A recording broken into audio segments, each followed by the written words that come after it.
ಪುಷ್ಪ ಪ್ರಪಂಚಕ್ಕೆ ನಿಮ್ಮೆಲ್ಲರನ್ನ ಪ್ರೀತಿಯಿಂದ ಬರಮಾಡಿಕೊಳ್ಳುತ್ತಾ, ಇಂದು ಕುಸುಬೆ ವಾಣಿಜ್ಯ ಬೆಳೆಯಾಗಿ ಹೇಗೆ ತನ್ನ ಖ್ಯಾತಿಯನ್ನು ಪಡೆದುಕೊಂಡಿದೆ ಅನ್ನೋ ಒಂದು ಸಣ್ಣ ವಿಷಯವನ್ನು ನಿಮ್ಮೊಂದಿಗೆ ಚರ್ಚಿಸುವ ಪ್ರಯತ್ನ. ಮನಮೋಹಕ ಕುಸುಬೆ ಬೆಳೆ ಶುಷ್ಕ ಮತ್ತು ಚಳಿ ಬಯಸುವ, ನೀರಿಲ್ಲದಿದ್ದರೂ ಬೆಳೆಯುವ ಉತ್ಕೃಷ್ಟ ಗುಣಮಟ್ಟದ ಅಡುಗೆ ಎಣ್ಣೆಯ ಬೆಳೆ. ಉತ್ತರ ಕರ್ನಾಟಕದ ಧಾರವಾಡ, ಬಿಜಾಪುರ, ರಾಯಚೂರು, ಗುಲ್ಬರ್ಗ ಜಿಲ್ಲೆಗಳಲ್ಲಿ ಇದು ವಾಣಿಜ್ಯ ಬೆಳೆಯಾಗಿ ತನ್ನ ಹೆಸರನ್ನು ಪಡೆದುಕೊಂಡಿದೆ. ಈ ಬೆಳೆಗೆ ಕಪ್ಪು ಮಣ್ಣು ಇಲ್ಲವೇ ಎರೆಮಣ್ಣು ಸೂಕ್ತವಾದ್ದರಿಂದ ಆ ಕಡೆಗಳಲ್ಲಿ ಕುಸುಬೆ ಹೇರಳವಾಗಿ ಬೆಳೆಯುವರು. ಕುಸುಬೆಯಿಂದ ಎಣ್ಣೆ ತಯಾರಿಸಿ ಅಡುಗೆಗೆ ಬಳಸುವರು.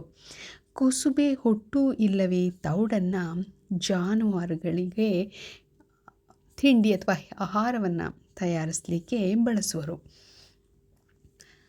ಸಂಸ್ಕೃತದಲ್ಲಿ ಕುಸುಬೆಯನ್ನು ಕಮಲೋತ್ತರ, ಕುಸುಂಬ, ಇಂಗ್ಲೀಷ್ನಲ್ಲಿ ಸ್ಯಾಫ್ಲವರ್, ಹಿಂದಿಯಲ್ಲಿ ಕುಸುಂಬರ್, ಕುಸುಮ್ ಎಂತಲೂ, ಮರಾಠಿಯಲ್ಲಿ ಕದ್ರಿ, ಕುಸುಂಬ ಎಂತಲೂ, ತಮಿಳಿನಲ್ಲಿ ಸೆಂದುರ್ಕೈ, ಕುಸುಂಬರೈ ಎಂತಲೂ, ತೆಲುಗುನಲ್ಲಿ ಅಗ್ನಿಶಿಖ, ಕುಸುಂಬ ಎಂತಲೂ, ಮಲಯಾಳಂನಲ್ಲಿ ಚೆಂದೂರಕಂ ಎಂತಲೂ ಗುರುತಿಸುತ್ತಾರೆ.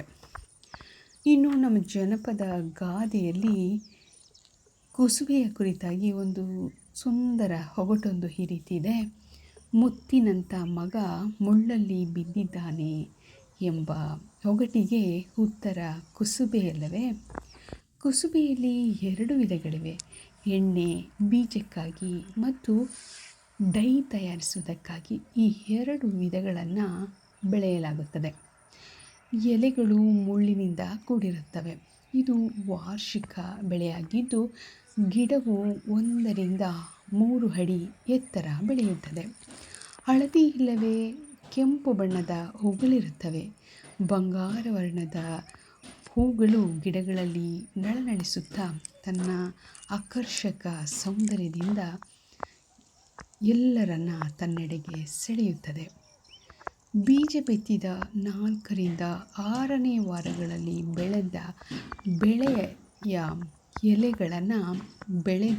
ಎಳೆ ಎಲೆಗಳನ್ನು ಉತ್ತರ ಕರ್ನಾಟಕದಲ್ಲಿ ತರಕಾರಿಯಾಗಿ, ಕುಸುಬೆ ಪಲ್ಯವಾಗಿ ಅದನ್ನು ಬಳಸ್ತಾರೆ.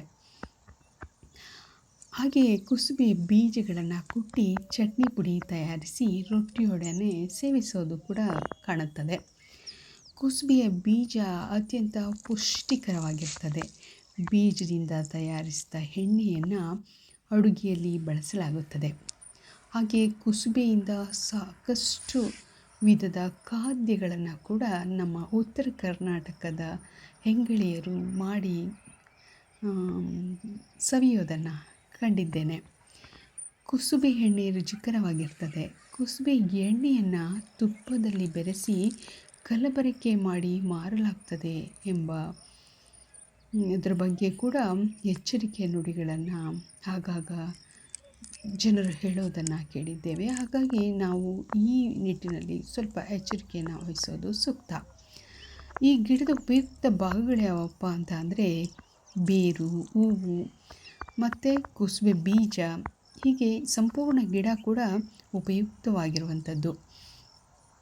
ಹೂಗಳಲ್ಲಿ ಕೆಂಪು ಬಣ್ಣದ ದ್ರವ್ಯವು ಕಾರ್ತಮಿನ್ ಅಥವಾ ಕಾರ್ತಮೈಟ್, ಹಳದಿ ವರ್ಣದ ದ್ರವ್ಯ ಸೆಲ್ಯುಲೋಸ್, ಆಲ್ಬುಮಿನ್, ಸಿಲಿಕಾ, ಮ್ಯಾಂಗನೀಸ್, ಕಬ್ಬಿಣಾಂಶ ಇರುತ್ತದೆ.